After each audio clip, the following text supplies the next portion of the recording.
अलकाज किचनमध्ये तुम्हा सर्वांचे खूप खूप स्वागत आहे. चला तर मग आज पाहूया शेपू व कोथिंबिरीचे पराठे. त्याच्यासाठी लागणार साहित्य इथे मी लाल व हिरव्या मिरच्या घेतलेल्या आहेत, लसूण पाकळ्या घेतलेल्या आहेत 4 ते 5 आणि अद्रक थोडंसं घेतलेलं आहे. आपण याची आता पेस्ट करून घेऊया. एकदम चविष्ट असा याचा पराठा होतो. त्याच्यामध्ये आपण थोडं 1 चमचा जिरे टाकून घेऊया. जिरे इथे 1 चमचा टाकून घेऊया. थोडंसं मीठ टाकून घ्यायचं म्हणजे मिरची आपली व्यवस्थित वाटली जाते. मीठ टाकून घेऊया. त्याची आपण पेस्ट करून घेऊया. मिरचीचं वाटण आपण बनवून घेतलेलं आहे. इथे मी शेपूची भाजी घेतलेली एकदम बारीक अशी कट करून घ्यायची. 1 वाटी घेतलेली आहे आणि 1 वाटी कोथिंबीर बारीक कट करून घ्यायची. स्वच्छ धुवून घ्यायची आणि नंतर कट करायची. कोथिंबीर व शेपूची भाजी आपण ताटात टाकून घेऊया. ह्याचा पराठा एकदम खमंग आणि टेस्टी असा होतो. मिरचीची पेस्ट केलेली ते टाकून घेऊया. तुम्हाला कितपत तिखट हवं आहे त्याप्रमाणे तुम्ही टाकू शकता. लाल मिरची पावडर टाकली तरीही चालेल. इथे मी 1 ते 1.5 चमचा चण्याचं पीठ म्हणजे बेसन पीठ आपण टाकून घेऊया.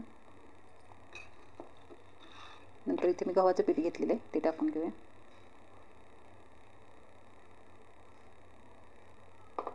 हे मिक्स करूया व्यवस्थित. इथे मी धना पावडर 1 चमचा घेतलेली आहे. धना पावडरमुळे आपल्या पराठ्याला टेस्ट खूप छान येते. इथे मी ओवा घेतलेला आहे 1 चमचा छोटा. आपण तो हातावर चोळून असा टाकून घेऊया. 1 चमचा छोटा मी ह्याच्यामध्ये हळद टाकून घेते. चवीनुसार आपण याच्यामध्ये मीठ टाकून घेऊया. आपण मिरची वाटताना मीठ टाकलेलं आहे त्यामुळे यात जरा जपूनच टाकायचे. लागेल त्या प्रमाणात टाकून घ्यायचे. परत एकदा आपण याला सर्व मिक्स करूया. आता मी ते तेल गरम करायला ठेवले. कडकडीत तेल गरम केलेलं आहे. 2 चमचे आपण यात कडकडीत तेल गरम केलेलं तेल टाकून. आता इथे मी 2 चमचे छोटे पोहे खायचे चमचे ते 2 चमचे टाकायचे. आपण तेल गरम करायचं आणि टाकायचं. आता हे आपण मिक्स करून घेऊ आणि लागेल त्या प्रमाणात थोडंसं पाणी टाकून आपण ह्याला मळून घेऊया. हे सर्व मिक्स करून घ्यायचं व्यवस्थित. आता इथे मी मिरची वाटण केलेलं त्यातच पाणी टाकून घेतले ते टाकून घेऊया आणि घट्ट असं आपण हे पीठ मळून घेऊया.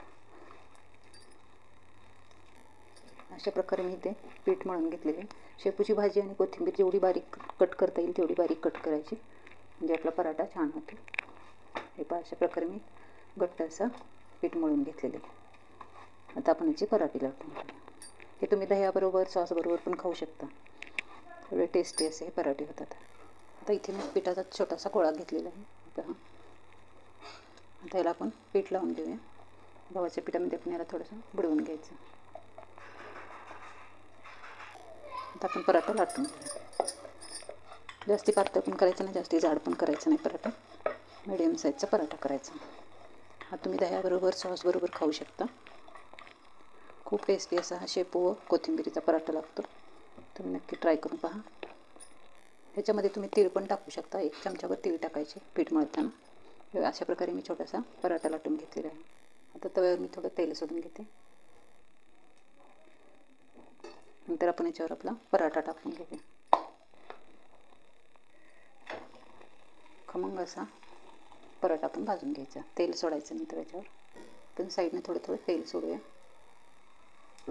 आणि खरपूस असा आपण आता हा पराठा भाजून घ्यायचा. परतून घेऊया. परत त्याला वरच्या साईडने तेल लावून घेऊया. एकदम टेस्टी आणि कमी साहित्यात तयार होणार आपला हा पराठा आहे आणि हेल्दी पण आहे. तर तुम्ही नक्की ट्राय करून पहा. काही जणांना शेपूची भाजी आवडत नाही तर तुम्ही अशा प्रकारे पराठ्यामध्ये शेपूची भाजी घालून बनवा. खूप टेस्टी अशी आपली पराठ्याची रेसिपी होते. त्याला आपण खरपूस असं भाजून घेऊया.